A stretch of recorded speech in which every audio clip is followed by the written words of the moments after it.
जी जिसके social media पे आप बहुत सारी क्लिप, अब हम बात करते हैं अबाउट दिस मूवी जिसके सोशल मीडिया पे आप बहुत सारी क्लिप्स देख रहे हैं और नाम मुझे समझ नहीं आ रहा। धर्मेंद्र पता नहीं क्या नाम है, धुरिंदर ही है कुछ ऐसे करके है। तो इंडिया में जैसे हमने बताया था, कल भी जिक्र किया था, बॉलीवुड में ओरिजिनल स्टोरीज खत्म हो गई हैं, ओरिजिनल हीरोज भी मेरे ख्याल उनके पास कोई नहीं है। जो फिल्में बना रहे हैं, जिस कॉन्सेप्ट पे बात करते हैं, फ्लॉप हो रही है एक के बाद एक। तो क्या किया जाए, कुछ ऐसा किया जाए कि पाकिस्तान में तरतरी मचे, उसकी प्रमोशन को ये कैश करें अपने मुल्क में और लोग देखने आए। बिल्कुल, शिकस्त के बाद कुछ घबरा से गए हैं ज्यादा। और इस मूवी में सारी स्टार कास्ट ले ली उन्होंने।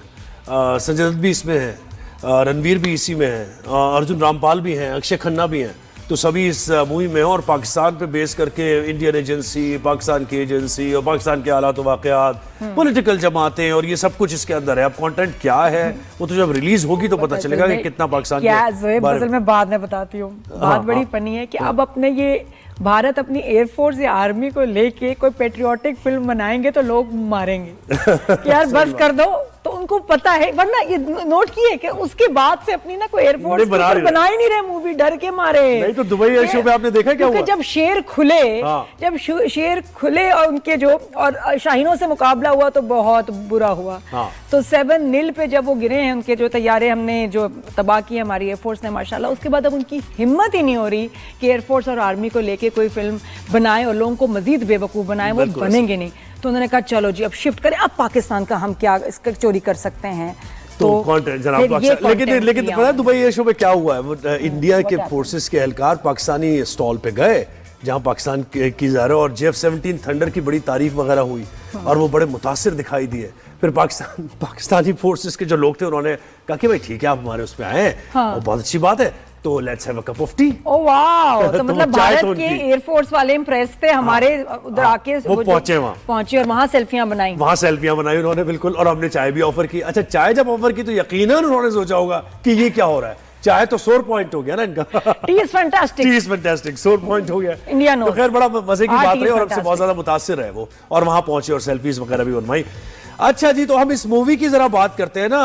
और इस मूवी की हम इसलिए बात करें, हमारे साथ गेस्ट जो है वो नेहा लाज है, जो कि खुद एक प्रोड्यूसर है, मूवी प्रोड्यूसर है। और उन्होंने एक मूवी बनाई थी चौधरी के नाम से, और वो चौधरी असलम पर ही थी। उनको ट्रिब्यूट दिया था चौधरी असलम, जिनको शहीद कर दिया गया था पाकिस्तान पुलिस के, कराची पुलिस के एक जबरदस्त ऑफिसर, जिन्होंने दहशतगर्दों के खिलाफ जो ऑपरेशन और सारी चीजें सबके सामने ही है। तो नेहा को जरा वेलकम करते हैं। नेहा, अस्सलाम वालेकुम, गुड मॉर्निंग। वालेकुम सलाम, गुड मॉर्निंग। हाँ, तो नेहा आप कैसे, जब आपने ये ट्रेलर देखा भारत की ये फिल्म का, तो आप भी उछली होंगी और आपने कहा होगा ये क्या? हाँ जी, ये हुआ ये कि मेरा फोन तकरीबन 3 दिन से इस तरीके से फुल है कि हर बंदा कहता है आपने तो 2022 में फिल्म बना दी है और आपने हीरो को हीरो की तरह दिखाया है और यहाँ पे उसकी एंट्री बिल्कुल एक विलन जैसी है, तो आपको कैसा फील हो रहा है? तो मैंने कहा ऑब्वियसली मुझे अच्छा नहीं लग रहा, क्योंकि मैंने तो एक हीरो को प्रोटेक्ट किया था कि वो रियल हमारा हीरो है। तो अब वो फिल्म आएगी तो पता चलेगा, मगर अभी तक ट्रेलर में तो ऐसा लग रहा है कि वो चौधरी जो है वो विलन है। तो ये हीरो उसमें दिखा किसको रहे हैं कि जी जो गैंग वाले लोग हैं वो भी विलन हैं, पुलिस वाले भी विलन है, तो इसमें हीरो किसको दिखा रहे हैं? अपनी एजेंसी के लोगों को दिखा रहे हैं। उसमें भी किरदार ने अर्जुन रामपाल वगैरह और ये सारे हैं उसमें, तो वो अपनी एजेंसी भी है उनकी, इंडियन एजेंसी, उसे हीरो दिखा रहे होंगे वो ऑब्वियसली। क्यों नहीं? ऑब्वियसली उनको हीरो दिखाएंगे। हम तो हमेशा नेगेटिव होते हैं, कोई भी फिल्म कंप्लीट नहीं होती ना हमारे बिना। तो अब हमारे हीरोज को लेके जो है वो फिल्म बनाएंगे और उस पे लाइमलाइट्स लेंगे। यहाँ क्या ऑब्सेशन है इंडिया को, क्या ऑब्सेशन है? तो बॉलीवुड तो ऐसा था कि दुनिया उनको देख के कॉपी करती थी, अब तो वो कॉपी कर रहे हैं दुनिया को, कभी कोरियन कंटेंट, कभी जी टर्किश कंटेंट और फिर हमारा कंटेंट। तो ये उनको मसला क्या, ऐसी ऑब्सेशन और उनकी ओरिजिनलिटी कहाँ खत्म हो गई है, किधर चली गई है कि एक फिल्म नहीं बन रही उनसे, एक गाना नहीं ओरिजिनल बन रहा? आई थिंक टॉलीवुड ना पूरी तरीके से जो है ना उन पे हावी हो गया है, तो अब वो वहां से भी कोई चीज नहीं उठा पा रहे हैं, तो ऑब्वियसली पाकिस्तान की तरफ आए। तो इस चीज को हम नेगेटिव वे में ना लें, हम पॉजिटिव वे में लें कि देखो उनको स्टोरी चलाने के लिए या फिर फिल्म इंडस्ट्री को उठाने के लिए हमारे हीरोज की नीड पड़ गई, या हमारे जो भी व्हाटएवर उन्होंने रिमांड डकैत या जो भी रखा उसमें उनको हमारी नीड पड़ रही है। नहीं, पॉजिटिव तो हम ले ही रहे हैं, नेगेटिव क्यों लेंगे? लेकिन बात यह है कि देखिए वो दिखा जो कुछ रहे, ये इंपॉर्टेंट बात है ना, कि वो सनी देओल की मूवीज और अक्षय कुमार की मूवीज और वो सारी पाकिस्तान के खिलाफ प्रोपेगेंडा। फिर एक और नया मैंने चीज में देखी कि सारे ही स्टार्स को ले लिया, ये भी मुझे लगता है कि जहां जिस मूवी में सब मौजूद हो वो कोशिश होती है, एक्स्ट्रा एफर्ट होती है कि किसी को देख के तो पब्लिक आएगी। हाँ, और ये कि ऐसे जिसमें ज्यादा स्टार्स हो उसमें बजट फिर कहीं और से भी आ रहा होता है ना। फंडिंग फिर आपकी हुकूमत से और मोदी मीडिया को जो सपोर्ट करता है, तो आप समझ जाए ना क्या है, पैसे आ रहे हैं तो इसलिए जब ज्यादा पैसे आएंगे तो स्टार्स भी ज्यादा आएंगे। इससे पहले भी एक फिल्म बनी थी सूर्यवंशम, उसमें भी बहुत हैवी कास्ट थी, बट वो फिल्म आई थिंक अपना बजट कंप्लीट नहीं कर पाई थी। बिल्कुल। ये आपको तो मुझे क्या लगता है लगता है आपके जो चौधरी असलम आपने बनाए थे और आपने ये संजय दत्त को देखा, कौन किसकी पर्सनैलिटी, क्योंकि मुझे तो जो असली चौधरी असलम थे ना सबसे अच्छी पर्सनैलिटी उनकी लग रही है।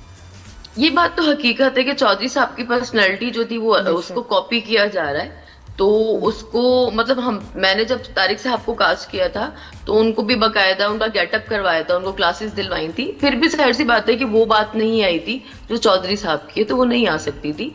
और उन्होंने संजय दत्त का भी अच्छा गेटअप किया है, और वो वैसे संजय दत्त जो है वो बहुत अच्छे परफॉर्मर है, तो वो अच्छे अपने तौर से लग रहे हैं, पर चौधरी असलम जो हमारे रियल हीरो हैं उनकी बात ही अलग है।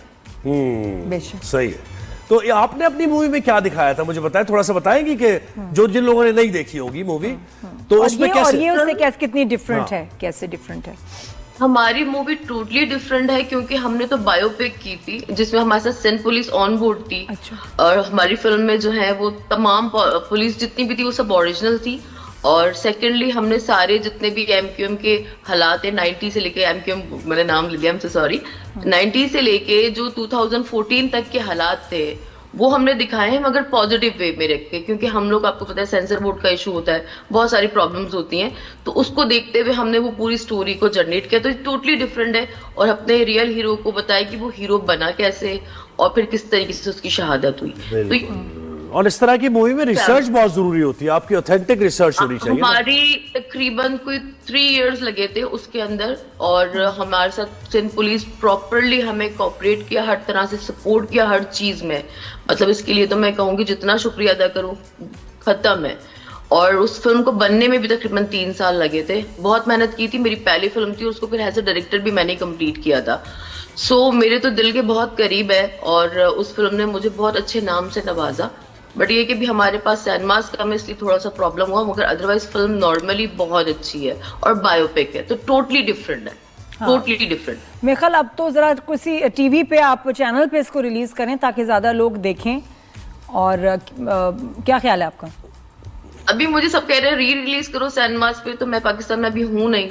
दूसरा तो मैंने कहा किसी चैनल से बात करती हूँ, उनसे कहती हूँ वो लगा लें, क्योंकि एडिट तो है, थोड़ी बहुत और एडिट करना चाहे तो एडिट करके लगा लें। मुझे तो कोई प्रॉब्लम नहीं है, क्योंकि मेरे मुल्क के लिए जो चीज अच्छी होगी वो मुझे भी अच्छा लगेगा। लेकिन पता है हमें पता है कि क्या होने जा रहा है। बल्कि मैं तो कहती हूँ ऑनलाइन इसकी स्ट्रीमिंग आसान कर दें with good print and everything, ताकि वहाँ के लोग भी देखें कि जी असली तो ये है। वो अपनी हुकूमत पे और अपनी मीडिया पे भरोसा तो करते नहीं है वहाँ की अवाम, तो इसलिए वो जरूर देखेंगे हमारी फिल्म के भाई यहाँ असली जो है हमें पता चलेगी कहानी, और इनका पता चलेगा। बिल्कुल एग्जैक्टली, वो रियल स्टोरी है चौधरी की। 90s से जब वो 94 में जब वो भर्ती हुए थे तब से लेके जब उनकी शहादत हुई है 9 जनवरी 2014 में, तब तक की वो पूरी स्टोरी है। लेकिन आप देखें, हम नया समझ सकते हैं कि क्या होगा इसके अंदर, क्योंकि इसके जो हिदायतकार है वो जनाब, उन्होंने एक फिल्म बनाई थी उड़ी, the surgical strike. Surgical specialist हैं इनको। हाँ जी, ये सर्जरी के लिए इनको भेज दें। सर्जिकल स्ट्राइक उन्होंने फिल्म बनाई थी, जो कि इस फिल्म पे 7 करोड़ रुपए लगाने के बाद जब उसका पहला कट आया 3.25 घंटे का, तो लिटरली मेरी हालत खराब हो गई थी। इतना पैसा लगाने के बाद ये क्या बनाया है। सही बात। फिर मुझे उनको निकालना पड़ा, और उनकी वजह से मैंने उस फिल्म को खुद डायरेक्ट करके फिर उस पर बाकी कुछ 1.25 करोड़ रुपए और डाल के फिर वो फिल्म मैंने कंप्लीट की। बट उसके बाद कुछ हद तक के सेंसर बोर्ड पे भी कटी, तो काफी प्रॉब्लम का सामना करना पड़ा मुझे। मगर सबसे मैं ये कह रहा था कि ये मूवी बना रहे हैं धुरंधर करके जो मूवी है, उसके हिदायतकार ने पहले बनाई थी। इसकी बात करें। ओके, मैं समझी नहीं, मैं इस मूवी के डायरेक्टर, उससे पता चल रहा है कि उनका कंटेंट होने क्या जा रहा है, मूवी क्या होने जा रही है, क्योंकि उन्होंने उड़ी द सर्जिकल स्ट्राइक्स बनाई थी। बिल्कुल ऐसे। हाँ, तो अब देख लेना, अब कॉन्सेप्ट नहीं बचे हैं, तो अब आगे इंडस्ट्री ग्रो नहीं कर रही है, तो अब क्या कर सकते हैं, तो उनको चौधरी लेकिन आप मुझे जैसे बताएं, हीरो याद आई। आप भी जरा प्रोड्यूस किए मूवी, कुछ एथिक्स होते हैं मूवी बनाते वक्त? क्योंकि इस मूवी में भी हमने जो इसके ग्लिम्सेस देखे या जो कुछ भी उसमें हमारे पॉलिटिशियंस की और किसी भी, और बाकी कोई ऐसा कोई इंटरनेशनल बॉडी होती है जहां आप कंप्लेन कर सकें, शिकायत करें कि हमारे जो है हीरो को इन्होंने गलत तरीके से पोर्ट्रे किया है। वैसे इनकी फिल्मों में बहुत होता है, ये अपने भी जो है ना हिस्टोरिकल कैरेक्टर्स को हमेशा गलत ही पोर्ट्रे करते हैं, इन पे केसेस ही हमेशा होते हैं। तो हम भी जो है, आई थिंक हमें भी कंप्लेन कहीं करनी चाहिए कि ये गलत जो है ना हिस्ट्री के फैक्ट्स और हमारे हीरो को गलत उसमें दिखा रहे हैं विद रॉन्ग इन्फॉर्मेशन। एग्जैक्टली और हमारी जो है बेनजीर साहिबा, तो उनकी पिक्चर भी यूज की गई है, और इसके अलावा जो हमारे हीरो है उसको वाकई में उसको नेगेटिव वे में दिखाया जा रहा है। तो मुझे नहीं लगता कि हमें उनको परमिशन लेनी चाहिए थी, प्रॉपर नाम यूज किए हर बिल्कुल, क्योंकि इसकी परमिशन तो मुझे भी नहीं मिली थी। हाँ। सिवाय क्योंकि मुझे भाभी ने नाम यूज करने के लिए, सिंध पुलिस ने, उन्होंने मुझे अथॉरिटी लेटर लिया था, उसके लिए भी मुझे 7 महीने लगे थे, इतनी परमिशंस थी। और भाभी की भी एनओसी ली थी मैंने, नौरीन भाभी की। बिल्कुल, तो, क्योंकि देखिए आप बिल्कुल कैरेक्टर ऐसा दिखाते हैं जिसमें आप अंदाजा कर सकते हैं कि भाई इसकी बात हो रही है। राहुल गांधी पे अगर आप कोई बनाएंगे तो आप दिखा देंगे कि भाई वो कैसा है, दिखने में कैसा है, ताकि लोग रिलेट कर सके। लेकिन आप दिखाई दे राहुल गांधी को, तो ये तो बिल्कुल अलग बात है। और शोर मचाना इसलिए जरूरी है ताकि उनकी आवाम को पता चले कि एक बार फिर जो है आपको बेवकूफ बनाया जा रहा है, गलत इंफॉर्मेशन दी जा रही है, जो वो मान भी लेंगे, उनको तो आदत होगी, उनको पता है। तो ये इसलिए इस पे डिस्कस करना और इस पे सोशल मीडिया पे शोर मचाना बहुत जरूरी है। और और सेकंडली सवाल किया जाए ना कि उन्होंने हर किसी का ओरिजिनल नाम यूज किया है, इसकी तो परमिशन होती ही है। एग्जैक्टली। अब मुझे नहीं लगा कि अगर बॉर्डर पार ये पता वाकई है, इट्स अ सीरियस मैटर। इसके लीगल भी चीजें हमें पूछनी चाहिए कि आप किसी भी मुल्क के आप हीरो को लेके उनका नाम यूज करके गलत डिस्टॉर्ट करके फैक्ट्स आपने मूवी बना दी और रिलीज, और ये सिर्फ इंडिया में तो नहीं रिलीज होगी ना, ये तो पूरी दुनिया में होगी।